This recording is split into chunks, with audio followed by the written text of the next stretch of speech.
অষ্টমীতে ঠাকুর দেখতে বাইরে যে শাড়িরে গুজ্জে এত দূরে দূরে করে যে বাড়িতে আইতে হয়েছে কি কারণে জানো? বৃষ্টির কারণ। তো ওই দিন বেরোছিলাম আমরা অষ্টমী পূজা দেখতে বলে, আমি আমার মা বাবা ভাইরা নিয়ে, কারণ আমি ওনা বিলোনিয়া পূজা একটাও দেখছিলাম, আমি আসছিলাম না বিলোনিয়ার মধ্যে। তো আমি বিলোনিয়া পূজা দেখতাম না, বিলোনিয়ার মায়ের সেটা কেমন নেবো, ঠিক না?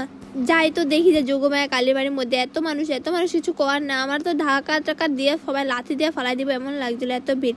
তারপরে এনে আয়া পড়ছে বৃষ্টি, বাও কিছু করার নাই, বৃষ্টি যে এমন ভাবে আমার ধরবো অষ্টমী দিন আমি আশাই করছি না। যারা যারা ভাবছে কাপেল নিয়ে ঘুরবো দুর্গাপূজার অষ্টমী দিন, যাক তারা তো গেছে, তো আমারও গেছে সঙ্গে, আমি তো মা বাবার লোকে বাইরে বাট এত একটা গেছে না, হালকা পাতলা গেছে, কারণ আমি করতে গেলে নবমী দিন দেখা লাগবো, আমার কোনো চিন্তা নেই। তারপরে চোখের উপরে আলেনা লেগে গেছে, হালেটা না গায়ে পড়ছে, কিছু করে না মাস্কারা আমার জিব্বাতায় পড়ছে, এমন অবস্থা। তারপরে না আমরা কই যে থাক, আমরা আর কোনো পূজাটা দেখতে, আমরা খায়া ডাইরেক্ট বাড়ির জায়গা, কারণ বাড়িতে আমরা রান্নাই করছি না, কারণ আশা করে আইসি আমরা কোনোখান থেকে খাইয়া যাবো। তারপরে না খাইতে দেখি যে খানার দোকানের মধ্যেও দেখি জল পড়তে আসছে, যে কোন সময় মাথার উপরে ভাঙ্গে পড়বো এই ঠান্ডা আমি নিজেও করতে পারতেছি না।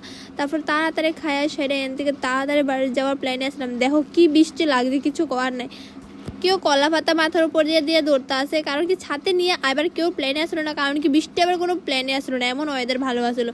বাট হঠাৎ করে এমনি বৃষ্টি আয় পড়বো কে জানতো। তো আমি তো কই যে বাড়ির জায়গা, কারণ আমার বাড়ি এনে কাছে ছিলাম, আমি কোথাও পূজা আমি নবমী দিন দেখবো, থাক অষ্টমী দিনের বাড়ির জায়গায় শাড়ি উপরে উঠে তো বাড়ির দৌড় মারছিলাম। বাড়ির যাওয়ার সঙ্গে এখানে একটা ফেটোটি ক্লাব আছে আমার বাড়ির সামনে, তো আমি এই পূজাটা দেখতে পাচ্ছি ভালো করে সেটা। তো এটাও করতে গেলে খুব সুন্দর হয়েছে, তোমরা দেখতে পারতেছো। আমি অল্প স্বল্প ক্লিপ নিয়েছি, কারণ তোমরা আমি নেক্সট ভিডিওর মধ্যে আমি পুরো বিলোনিয়ার ব্লগ শেয়ার করবো, কোরআনে কিতা প্যান্ডেল হয়েছে কেমন।